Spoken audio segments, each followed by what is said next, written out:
Hi. Hello, everyone. This is a chat show where we will be talking about the intersection between technology and marketing. This is a chat show where we will be talking to marketing leaders to discuss one central theme, the marketing campaigns and the goals, and how they adopted marketing tech to solve those challenges and goals. The guests on the show will be sharing personal anecdotes and stories of how they went about solving some of these issues. So it's not a show which is going to be talking at very high level. This is real stories, real anecdotes, real learning, real success stories, and real videos. Who is this meant for? If you are a marketer or a product owner in a consumer brand, or just anybody interested in marketing and the customer engagement and the intersection between technology and marketing, this is something that you should tune in. So we will be having a series of chat shows. We will begin today's session. We have a wonderful guest here, Aditya Majumdar. He is Digital Marketing Manager at Dubai World Trade Center. Aditya, welcome to the show. Thank you so much for joining us. Thank you, Ashwin. Thanks for having me on the show. Amazing. So why don't we start with an introduction, Aditya? It's a little bit about you, the kind of organizations and the roles that you work for, a bit about your background, and maybe what made you get into marketing. Well, so just to answer with the last one that you asked, what made me to get into marketing was like everyone else, right? I mean, you're out of college, you don't know what to do, you haven't figured out, like a lot of people tend to, and few of them are really lucky to have it sorted before deciding what they want to do in their life. And unfortunately, I was not one of them. I was on the crossroads between whether I want to take up cinematography or be a pilot or don't know what else to figure out, right? So a friend of mine and a cousin of mine pushed me to so a cousin's friend was starting up a startup in Pune. He wanted some people to help in the initial days. I was in the crossroads of figuring it out what I need to do with my life. And he said, like, why don't you join here and, give it a shot? I mean, it's not something you have to take it up, but give it a shot for 3 to 6 months and see if you like it, then and there you go, you have your path, we can figure it out. And that is how I ended up in digital marketing back in 2011. So it's been almost 13-14 years that I've been into digital marketing.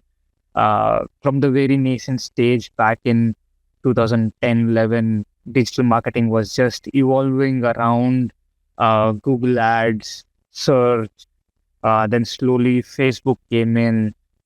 We didn't have so many channels back then, like Instagram, Twitter. Life was simple back then, yeah? Yes, much simple. It was keywords, it was display, contextual targeting, And like the website. Yeah, so when I was there in Pune in the startup, we worked across some of the really big brands in India at that time, likes of Lenskart, Healthcart, Jabong, Zivame, Basics Life, Four Fountain Spa. So these were a few of the brands which I personally worked on, which is Recharge at that time was a big couponing player, which is founded by Kunal Shah, who runs Cred at this point in time. Then you have Lenskart, obviously. Back then, Lenskart had 4 different verticals, which was Backskart, Lenskart, Watchkart, and I don't remember one of them, Value Group. So I was handling those. Then you had obviously the health card. Purple.com was one of the clients that I worked on.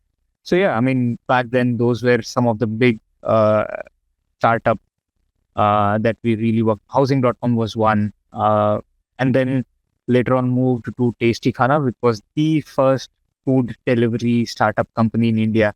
I'm not sure if people know, based out of Pune. Later on, Panda acquired. Then I moved to FoodPanda.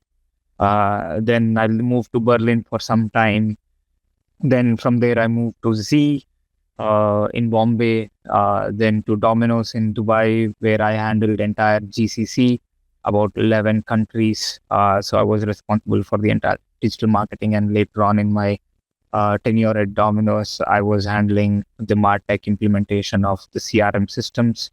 And now at DWTC, I handle entire digital marketing and CRM bit, a bit of CRM actually, not CRM bit, but there for the food cluster events, which has some of the biggest food events across the globe. Wonderful, wonderful. So you've pretty much seen through the evolution of digital marketing and across multiple different industry segments, right? Right from food delivery, e-commerce, travel, hospitality, QSRs, quick service restaurants. You've pretty much seen the entire sort of gamut of how the digital marketing also has evolved, and of course across industries. Digital marketing, as you rightly pointed out, has become very complex. Right? It's very vast. Marketing itself has become very vast. So if you were to talk about, and marketers come in different flavors, right? So there are some marketers who are good at certain aspects, and some marketers who are good at certain other aspects of marketing. So what is your superpower in marketing? What are the areas that you think you really excel at? Like, what is the part of marketing that you really like? I don't know what superpower that is, but I think fundamentally what I enjoy is to simplify any problem and then connect the dots to make it work. And that is what, and I'm a bit analytical also. I like to put things in a very logical perspective than hypothetical perspectives. And also, I think I like to see what I work on, and I want to see the impact that it does to overall business. So these are the driving. And yes, I mean, there are a lot of factors which impact overall business, but marketing is something which I personally enjoy the most, because one, you get to communicate directly to the customers. Very few get that opportunity. And the second is you can see the impact immediately. At least in digital marketing, you can see that impact immediately in a week's time. If you're looking at conversion or reducing the cost, you can see that immediately. So that is what I like, and that is where I say, identifying a problem and simplifying it to stitch each and every aspect of the problem. I think that's something which I have and always cherished. So I think I would say that as or if I had to put it that way. But yeah. No, that is a great superpower, right? I think the ability to sort of think in first principles. If I were to summarize and say, I have a problem, but what are the steps that I can take towards to sort of solve those problems and not get overwhelmed by it? I think that is an amazing superpower to have. Yeah, because every problem has a root cause, right? I mean, once you start peeling the layers, that is when you see where the actual problem is. Probably the fix or a solution to that problem is a simple one. Once you fix that, everything will automatically fall in place. But if we do not go to the root cause, what exactly, if you're not able to pinpoint this is the problem, then it becomes really difficult, because then you're all talking about symptoms of a problem, but not the problem itself. Got it. Amazing. So let's jump into the marketing aspect of it, right? Specifically into the marketing camp, because one thing that we promise is more real life experiences rather than just talking at a high level. So let's talk a little bit about some of your marketing campaigns or marketing projects that you've worked on. Right? This being, the top 2 or 3, maybe even the top most marketing campaign that you are personally very proud of, and why? Yeah, well, I think there are a lot, I would say. I mean, some of them which I hold very dearly too. But one thing which I really want to always boost about is, or be a bit self-pompous is, not to brag, but one was to particularly to do with search campaigns. Back in the days when I was at FoodPanda in Berlin, we were facing a particular issue with regards to our conversion rate and CTRs with our brand campaigns. Uh, we had the most sophisticated bidding mechanism, logic to how we can optimize the bid, all of that. But still, we were not able to crack how to improve our CTRs and the conversion rate. We kind of had a plateaued out to a certain extent. This was paid search. It was paid search. Yeah. Back This was 2015, 2014-15. And then this was paid search for the brand keyword of FoodPanda, or was it more like food delivery as a category keyword? No, for the brand, which also encompassed your generic keyword like food delivery near me, those kind of keywords. So what we realized then is we could actually use certain emojis in ad text in the headlines back then. And we had FoodPanda emoji. I mean, because FoodPanda, then you have panda, obviously. So the panda emoji was always there. And we were able to use it in here. Luckily, back then the policies, for some reason, they would not able to read that text of what the panda was. And they so we ran those campaigns for about 6 to 8 weeks without Google noticing that or getting flagged in most of our ad campaigns. We saw an uplift of about 20% in CTR on the brand campaign. Percentage points, I'm talking about 20 percentage points. And we were like very astonished, like with the policies, so stringent policies, we were able to figure out. And then later on, Google came back and said, you know what, guys, this cannot be used. You cannot do this.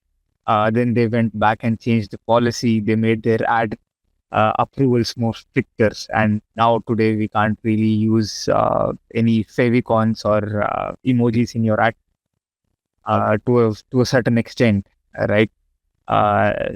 So that is something which I'm really proud of. It's kind of an hack actually, but not a strategy or a campaign, but it was just us thinking out of the box to implement something and then get noticed by Google for that was something which I always hold very dear to me. I mean, so let's dig a little bit deeper into this, right? This is very interesting. So what was the trigger which made switch where you went in and said, okay, we have to improve our brand campaign? Like, what was the trigger to say, okay, this can be much better? Like, did you benchmark yourself against some of the other players out there and said, those guys seem to be getting a lot better? Or did you, like, can you help me walk through saying why did you pick this problem saying, okay, we have to optimize our brand search? There are two things. I mean, FoodPanda was part of Rocket Internet, right? So Rocket had multiple brands, and what as a group it started noticing is after a certain point, your CPC starts to increase, your conversion rate to be the same. There is no improvement in your conversion and your CTRs. I mean, you have a certain impression share on brand term or a generic term, and you plateau it out because after a point, for a brand term, your impression share can be up to 92%. But beyond that, it's a lot of work to get that 8% because you really have to go very long tail keywords. Probably the search volumes for those keywords would be like 10 per month, not beyond that, correct? And in generic, if you want to have an impression share of 80% or beyond 80%, then you need to pump in really a lot of money on generic terms because it gets really costly because you have to bid on every single term that is possibly out there, or the variations of those, right? And we had to optimize our cost. So the only way to optimize your CPA is either you increase your CTR, so that you drive very relevant traffic, or you can optimize on your conversion rate. Better the CTR, your conversion rate obviously increases organically because of quality of traffic that you're driving to your page. And obviously, the conversion rate has multiple factors in terms of your landing page, the content on the landing page, what is your ad copy all about. But for food, it becomes much easier to test out these things, right? I mean, it's very impulse buy. Because you are hungry, you need to buy it then and there. You need the food in like an e-commerce, where if I had experimented this in an e-commerce, I would not be able to justify the increase over 3 months period, because if I'm buying a laptop or a shirt, you tend to spend at least 5 to 6 days to buy. I mean, laptop would be more duration. The buy cycle would be a lengthier one. But whereas with food, it's immediate. You can immediately see the impact of it on the results, right? So that is where they said, okay, let's try different, because we wanted to improve our CTR and improve our cost, because that is what we had seen historically also, that our brand campaigns and certain things had plateaued regardless of what we do. If we reduce the CPC, and would crumble. If you add more keywords, then you would go over budget. So we were in a kind of situation where we need to figure out how do we optimize this for a better ROAS. And that is what got us thinking of, okay, what are the learnings from email to get them? What was the things that we did in email to people get a higher open? One of the things that got up is, why not try using emojis in the search? And luckily, Google allowed us to run with a small panda icon next to FoodPanda in the headline of a search ad. And yeah, that is when we saw the uptake, and we got called in by Google for the notoriety in Berlin, and then we're like, but it worked, 8 weeks is a good enough time frame for such campaigns, right? And then it's a great result. Yeah, and then we saw actually Just Eat also using that. The knife and fork emoji, Just Eat also started using that. That's a good compliment, right? When your competitor copies you. Yes, that's a good compliment. Yeah, I see. but then now we don't have that option to use emojis in search. Got it. What else? Any other campaign? And then I think FoodPanda was in Berlin. That was about 8-9 years ago. 10 years ago. Yeah. And any other campaign in the recent past? Any marketing projects? Recently, I think with Domino's, I would say. This was in Dubai. Yeah, in Dubai, Domino's. One was not from a MarTech point or a campaign perspective. It was more on the problem was sales. In QSR, it's always like you have daily sales target, weekly, monthly. That is how you end up achieving your annual budgets, right? I mean, with QSR, the sales has to be there every day. And we noticed that the week 3 as a trend, every third week was low sales for us. And that would actually impact how your monthly targets would fare out at the end of the month. So this was third week every month? Third week every. Okay. So the first week, second week, third week would drop, and fourth week would come back up again? Fourth week again, come back again. Because unlike in India, I think the salary here happens in the fourth week across any company. In India, it's always during the first week of the month. Whereas here, it's like the fourth week is when you get your salary week. It's called the salary week. So it was very evident when we started looking at weekly trends of our sales across markets, not just in UAE, but in Qatar, Bahrain, KSA, Jordan, all of these, that uh, the third week relatively had low sales. And how do we uplift that? I mean, there are like a lot of discussions about this, and because as a QSR, majority of then we started breaking down into day parts, right? I mean, weekday versus weekend, and we started noticing that problem was actually weekdays, not the weekends. Weekends would more or less be flat throughout in terms of this. So, but the weekdays would be the ones which actually pulled you down to a certain extent. And that is where we kind of devised, which was like not a mega week, but a 4-day flash sale. It would only run during weekdays, nothing else, not the weekend. It cannibalize your weekend sales. Because if you start cannibalizing, then you had to do more sales to cover up the ATP for the product, right? So we said, like, how do we protect our weekend sales and increase our sales so that we could meet the target? And that is where we devised something called 4 days of flash sale, which we started calling as mega offer or mega deal, which runs specifically during the third week.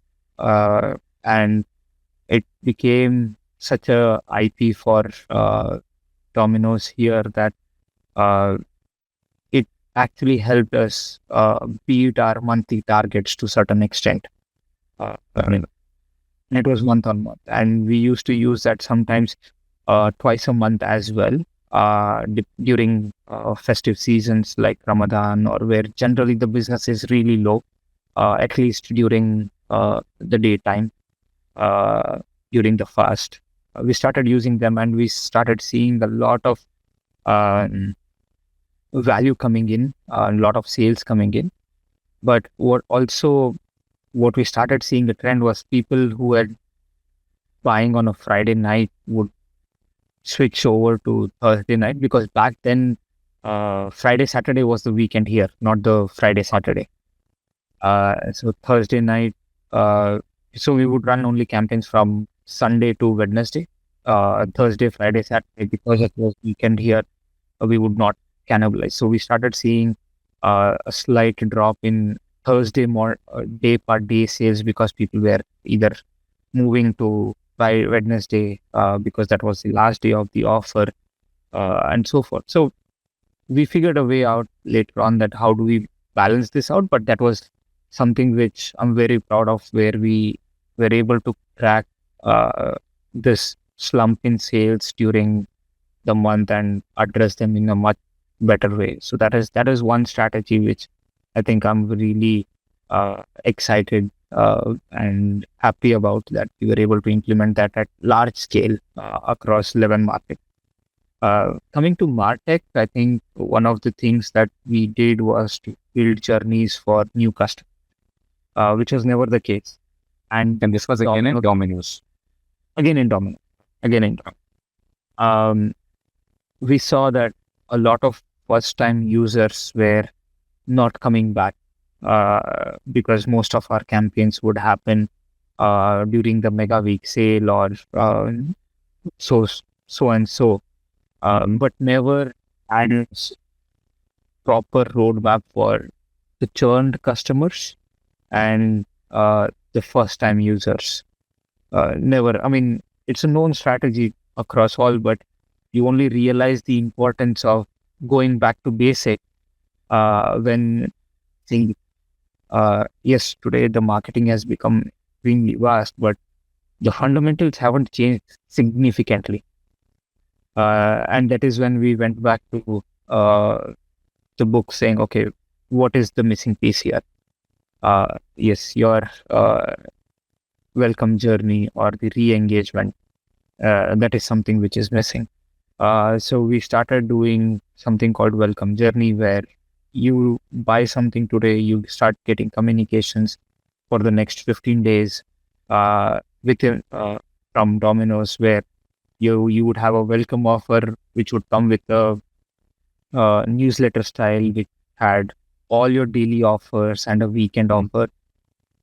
Then we would communicate them special offers between, saying, okay, because you are a first time user, we have you have a special discount for the next 5 days if you purchase within the next 5 days, and so on. So we started seeing that the retention rate over 6 months was up by almost 5 to 6 percentage points from the baseline.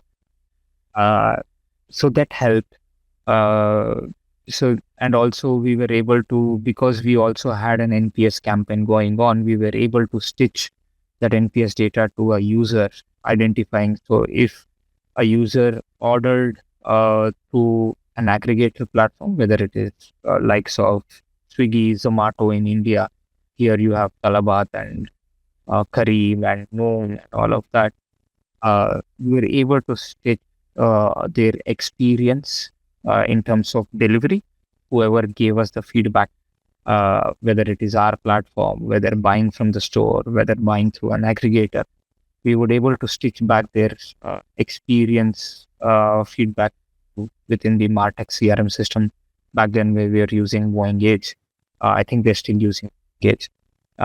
We were able to push that back in the CRM system, where using certain regression model, we could say, okay, if a user coming from X platform having an NPS score of A would, you didn't have to communicate to him, because he would anyways come back to you within certain days. If there was an NPS score between 6 to 7 or 7 to 8, the trend shows that he would come back on the 14th day or the 15th day again. So if he doesn't come, that is when you start the reminder journey or the churn journey for that particular user. So these are the two strategies that I'm really happy and proud about, because it was complex to implement. And when we implemented, we saw, I wouldn't say massive uptake, but a decent uptake in terms of how we were able to retain customers. So there are several things that we could unpack here, and really we can unpack that over the next few minutes. But going back to your first point about that you wanted to improve retention rate, that's the problem, right? So there were people coming in, they were buying pizzas, but they were not buying pizzas again and again. So that was sort of the problem statement, right? And I would assume that problem statement came in because the organization realized that it's a lot more expensive to run ad campaigns and keep acquiring new users, versus there are a lot of users, a lot of customers who've already eaten pizza with me before. So why can't I? And people keep eating pizzas regularly. It's not a one-time dish. So why can't I get them back? I'm assuming that's where the problem statement stuck. Yes, and also a factor of sale, right? I mean, there are only two increased sales. One is you increase the number of times you buy, or you increase your ticket. The number of people who buy. Yes. Yeah, ticket price also. Correct. You either increase your cost, which is like, for example, if I was selling a pizza for 10 dirham, I increase it to 12 dirham. Or if there were 10 people who were buying pizza at 10 dirham, I want 12 people to buy pizza. The first part is not really a long-term solution, that is increasing the price. You will see an immediate spike, but in the long run, it would actually hamper your overall sales. Whereas increasing the frequency of the buy will only have a long-term benefit, because people get used to it. People get into the habit of ordering. I know a few people whose like Wednesday for them is pizza day, regardless. They will have pizza on that day. Rest all of the days can be anything. Game days, if there is a game, whether it's football or cricket, it's a pizza time. It's a shareable meal. Unlike burger or any other things, it's easy, hassle-free at home, comes in a cardboard box. eat it out of the box and you throw the box.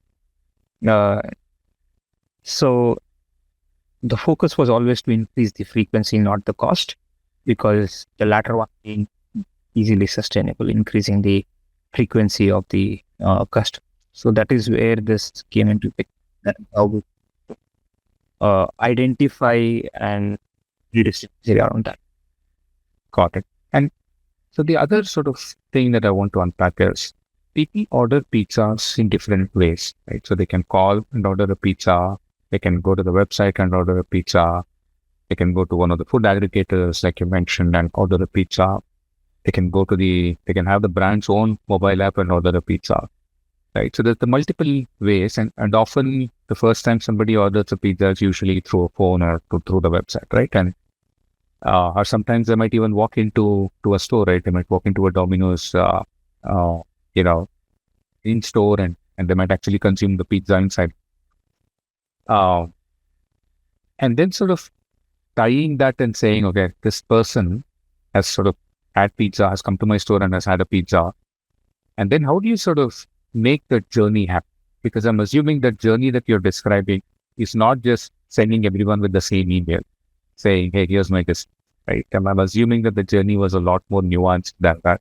So talk a little bit, could you unpack that a bit more, saying how did this journey, where you had different user acquisition sources, which means different data points and different sets of data, perhaps laying in different systems. And how did you sort of get that and say, okay, this is the kind of journey that this is how I want to segment my audience and then build a journey? Yeah, I mean, that's a very valid point because there are multiple revenue sources here, right? So initially what we started doing was to segment very basic, whether he had a dessert in his order or not, whether he bought any meal deal or not, whether he bought a Monday buy one get one only, or whether it was did he order chicken or did he not order chicken. Those kind of segments, we started doing that. And what we also did was to see historically if a person has a certain behavior, like he always orders a veg, then what is the most popular veg dish that we have? And yet the beauty of him buying next, when is the next possible day? Because you have all these identifier from your database that even if I don't know who Ashwin is, I can still know that an order number of 1, 2, 3, 4 had similar items, and he came back after 15 days to buy the same product, or then he added a dessert to the cart. So you have to know what is the time gap between two orders of certain products or certain categories, which we market as behaviors. If someone who always orders pepperoni or always orders a margarita with the breadsticks. So you look at large samples, you tend to see a pattern, and we were able to start initial communications based on that. Like, okay, if you're a veg customer, then my all communication would be around veg product, unless you order chicken. And then once you order a chicken, then we used to have a weightage, like what is the percentage of orders that has chicken, well, 10% or less than 10%. If there is 10%, then the communication would have a certain chicken product in the communication that we used to send.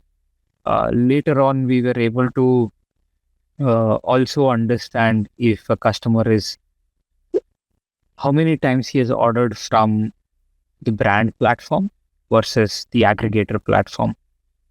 Percentage, someone who has ordered most number of times from an aggregator, then we would start communicating less, because regardless what I do, he would still go back to an aggregator platform and order, because he only ordered to my platform when there was a special discount which was nowhere available. So we were able to identify those things.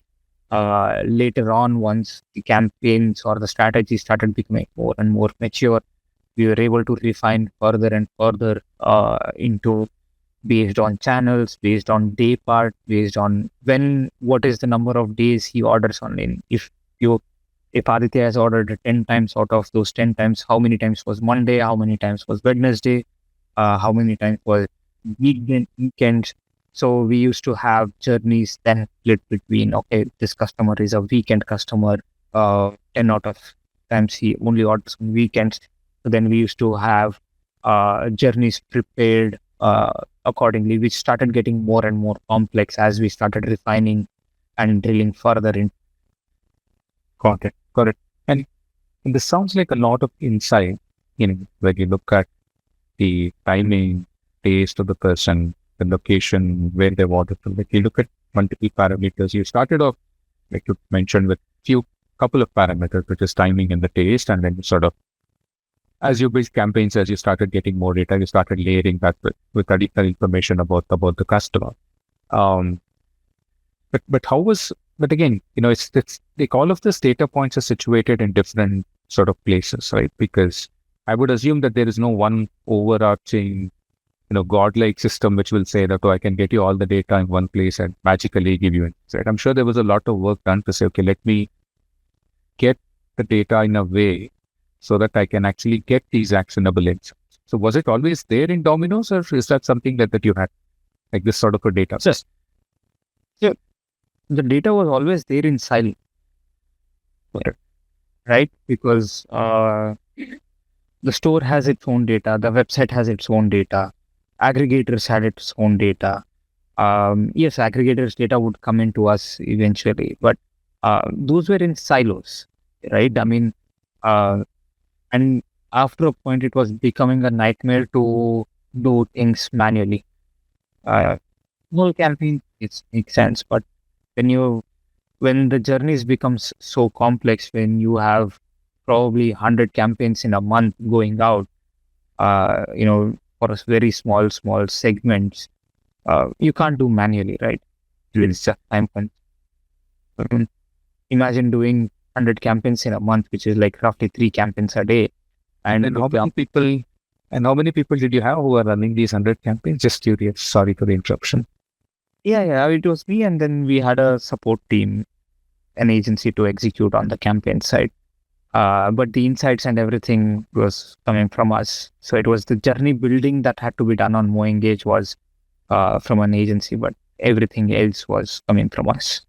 So it's just one person, one agency doing 100 campaigns in a month. Yeah. Continue. So that is where tools like MoEngage help us a lot, right? I mean, yes, from the marketing side, I was the only one, but we had a person from analytics and BI and the tech, one person each who would take those raw files, put them in S3 buckets, do the ETL, push them to MoEngage so that MoEngage can understand, learn a particular user behavior, and then start segmenting on MoEngage. So it looks like one person's job, but I mean, there is a lot of moving factors behind the scene, behind that email that got to Ashwin, which got excited him to order pizza the next day.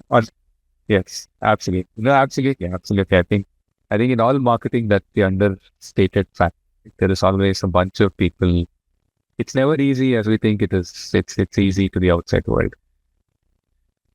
True. So that is how, that is where likes of MoEngage helped us a lot to automate a lot of these things. Initially there was a lot of effort to ensure this automation works seamlessly and smooth as expected. Once that was done, I think turning out campaigns became much more easier than the initial days. Got it. And then before MoEngage, what you're saying is a lot of this campaign orchestration was manual. So you would send an email separately. You'll send a push notification separately. Yeah. Okay. Got it. So you would segment it on Excel sheet and then send it. Well, we used to use a tool called KNIME. KNIME. Okay. It's a free. It's basically a premium tool. You don't. If you want to use the cloud version of it, is when you pay. But if you want to use it locally on your device, it's free of cost.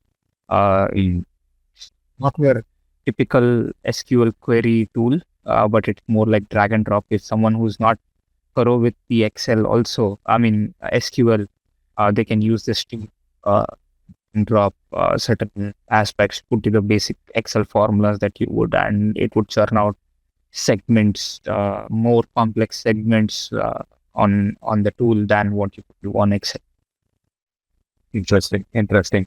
So if I were to sort of summarize the more technology stack that you had that enabled this, so you had data coming in. A lot of the data was cleansed, processed. You had ETL, reverse ETL tools where you would get these data in, and all of that would be connected to MoEngage, and there was some sort of automation built in so that all your customer data basically from different sources would eventually end up in MoEngage. Yes. And MoEngage was the orchestration, the segmentation, the multi-channel orchestration, audience insights, all of that would happen on MoEngage. We would create segment the way we want, but slice and dice the data the way we want to see how big the segment is, or how small the segment is for us to whether makes sense to run a campaign or not. I mean, if the audience or the segment size is, let's say, 1,500 or 2,000, it doesn't make any sense. It's a lot of effort for a penny's reward, right? Right. So it kind of gives you those insights also, not just at going up at scale, but the audience size itself, that helps you to make much more informed decisions, whether you really want to go so granular that you have few hundreds or a couple of thousand audience in that pool, or you want to slightly broaden up first and see how the general behavior of a specific large size segment is, Awesome. And then as we sort of, thank you so much, Aditya, for sharing these insights. As we sort of, move away a bit more from marketing to, as we sort of come to the end of this, just one sort of last question, right? You mentioned you're a cricket fan earlier when we were actually preparing for this, and India won the T20 World Cup. Yeah, if you were to sort of, and obviously there's a lot of, content out there which draws parallel between India's victory and business lessons and all of that, right? But what was your most memorable moment of India's campaign, the T20 World Cup campaign? If you were to sort of, when someone says, oh, India won the T20 World Cup, what is that image that comes to your mind? What is that most memorable part of the Indian campaign that comes to you? I think Surya Kumar Yadav's catch. I think I had a feeling you would say that. The catch that turned around the game, yeah? Yeah. But I think on a larger aspect, I think obviously Rohit Sharma eating the pitch or trying to stamp the Indian flag on the ground there. I think those are those emotions that come in. But if you scroll on social media, you'd see tons of things, right, on the campaign. But what is very interesting is how the team actually supported the staff, the management, the coaching staff throughout. I mean, you talk about Dilip, who's the coaching field. You talk about Vikram Rathod, who's the batting coach of India. And they were all, I think, in the class of 92, 93, I think, with Dravid, Neil Joshi, Vikram Rathod. They were all debutants back then, played for India in some capacity at some time, but they never got the laurel of what they deserved. But look at Dravid.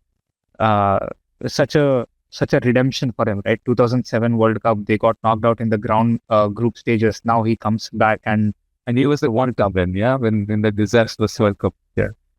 He was the captain, then now he was the coach. So, it shows that there are 11 players who's playing on the field, but for those 11 players to be prepped, you have a mammoth back-end team which allows them to do what they are able to do on the field, whether it's giving insights to Bumrah on how to ball, to what batsman, what lengths to ball.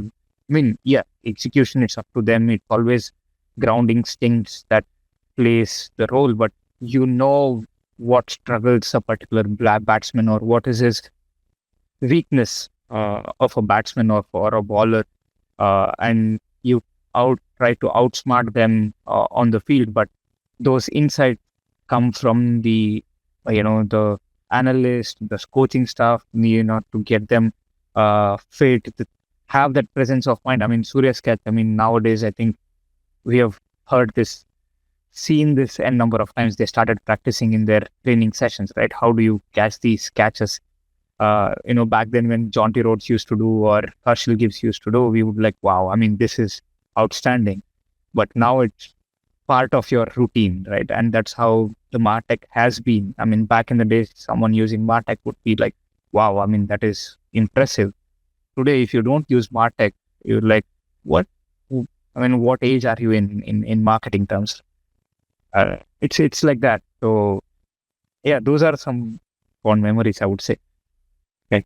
Amazing. Thank you. Thank you so much for taking the time, Aditya. And it was wonderful chatting with you. And hopefully we'll get more chances to have this conversation. Pleasure. Thanks for giving this opportunity, Ashwin. I hope I was able to add some value and give some insights to the audience. Thank you so much, Aditya. And for the audience listening in, we're going to have more episodes coming in very shortly. So please stay tuned. Outstanding. But now it's part of your routine, right? And that's how the MarTech has been. I mean, back in the days, someone using MarTech would be like, wow, I mean, that is impressive. Today, if you don't use MarTech, you're like, what? I mean, what age are you in marketing terms? It's like that. So yeah, those are some fond memories, I would say. Amazing. Thank you. Thank you so much for taking the time, Aditya. And it was wonderful chatting with you.